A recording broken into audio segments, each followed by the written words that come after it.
Les amis, enfin, les Lions indomptables se sont entraînés.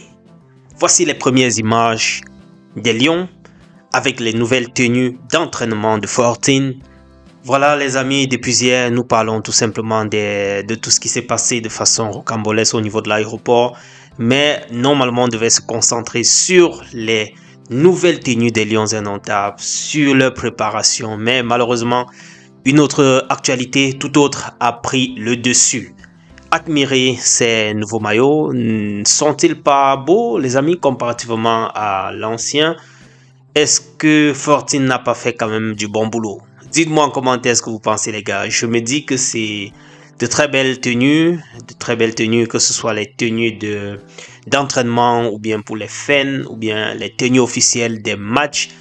Je trouve ça quand même top comparativement à ce que One All Sport nous avait servi.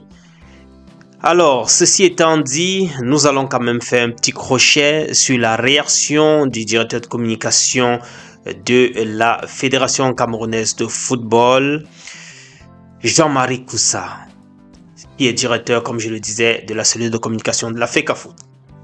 Il nous fait part de ce qui s'est passé. Il dit que le Cameroun devait jouer dans le match aujourd'hui et le début du regroupement avait commencé lundi. Et il y a des joueurs qui étaient arrivés le jour même où ils devaient partir. Certains sont arrivés comme mardi, c'est-à-dire hier. Et ils avaient été proposés par la FECAFOOT. Il avait été proposé par la FECAFOOT qu'au regard des délais, que les matchs soient repoussés ou bien que le match soit repoussé afin que l'équipe puisse s'entraîner et effectuer les normalités administratives nécessaires pour aller dans l'Afrique du Sud. Mais le staff n'a pas accepté. Il a parlé d'une deuxième option qui nous fait savoir que il leur a été proposé de rejoindre l'Afrique du Sud directement, c'est-à-dire quittant de leur lieu d'habitation distinct, pour éviter donc tous les désagréments administratifs que l'on pouvait anticiper.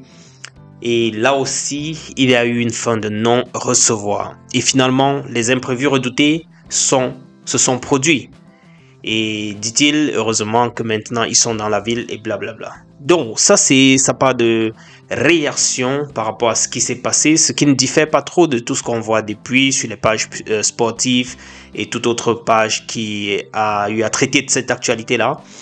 On nous fait aussi savoir que James Eto'o, qui est resté en Afrique du Sud, aurait, je dis bien aurait, oublié son passeport camerounais en Bulgarie où il réside ou bien où il joue.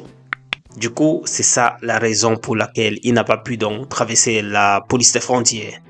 Voilà donc les amis pour ce qui est de ce qui s'est passé hier. Et voilà, Dieu merci, les Lions sont déjà en train de s'entraîner et vont donc jouer le match dans, voilà, je dirais moins de 3 heures de temps, 2 heures, environ 2 heures et demie.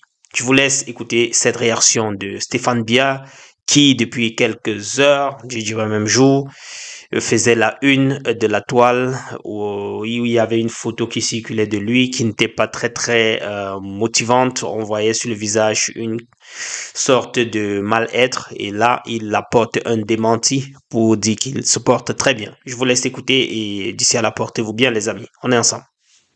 Coucou, c'est Stéphane. J'ai fait cette vidéo pour vous dire à quel point j'ai été touché par vos messages et l'attention et l'amour que vous portez à mon égard. Comme l'a si bien dit mon porte-parole de la fondation, M. Kadi, je vais super bien et je vais au Cameroun. Bisous à tous, je vous aime, c'est Steph.